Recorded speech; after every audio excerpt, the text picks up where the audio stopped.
السلام عليكم اخواتي في الله، ان شاء الله كامل تكونوا بخير وبصحه جيده ان شاء الله. اليوم راه معنا لاكولير بزاف بزاف شابه. هذا لاكولير راح تمد لك واحد التغيير 180 درجه، تاع الصيف تاع عراس، يعني حاجه على بالي راح تبقاي بها هذا الصيف كامل. هنا خياتي بلا ما نطول عليكم، نروحوا للفيديو تاعنا. بصح قبل حبيت نبارطاجي معكم مشروع راهو داير حاله.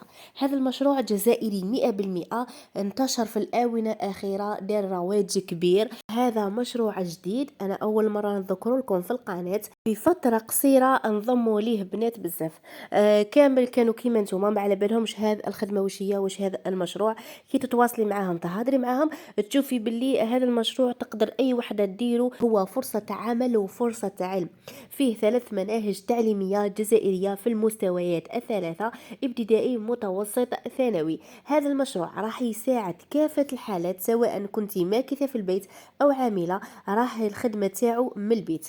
هنا إذا كي حابة تفهمي تفاصيل أكثر على هذا المشروع، راح تلقى بنات يفهموك ما شاء الله خطوة بخطوة، يمدوا لك كامل واش كاين في هذه الخدمة.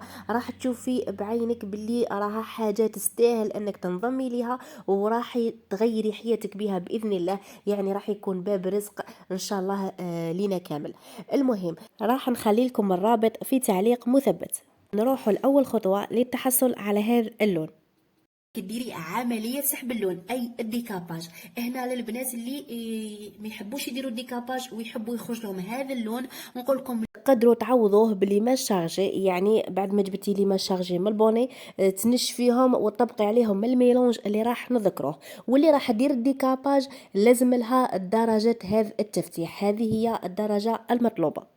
هذيك الصفورية اللي احنا نحتاجوها. راني حطيت لكم فيديو مفصل على طريقة سحب اللون وكامل الانواع اللي تطبقي بهم عملية سحب اللون، انواع محلية انواع تاع خارج. المهم كامل التفاصيل اللي تتعلق بالديكاباج راني حطيتها لكم في فيديو سابق. راح نخلي لكم رابط الفيديو في صندوق الوصف او في تعليق مثبت. هكا اللي مازال ما شافتش الفيديو تضغط على الرابط، راح يخرج لها الفيديو بكامل التفاصيل اللي فيه.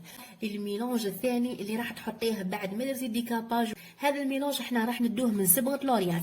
هنا اللي ما تحبش تدي هذه الصبغه اللي هي صبغه لوريات، تشوف نفس الالوان اللي راح نمزجوهم حاليا وتطبقهم في اي صبغه تحب تفضل الموالفه تخدم بها، ما يهمش، لانه الالوان لا تختلف، الارقام هي التي تختلف.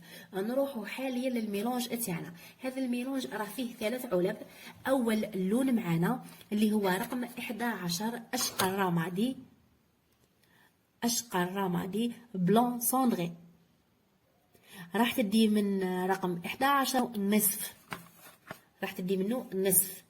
راح تضيفي له ايضا ربع من رقم 32، ربع من رقم 32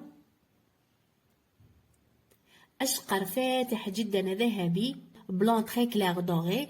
هذا الرقم راح تدي منه ربع، ربع فقط.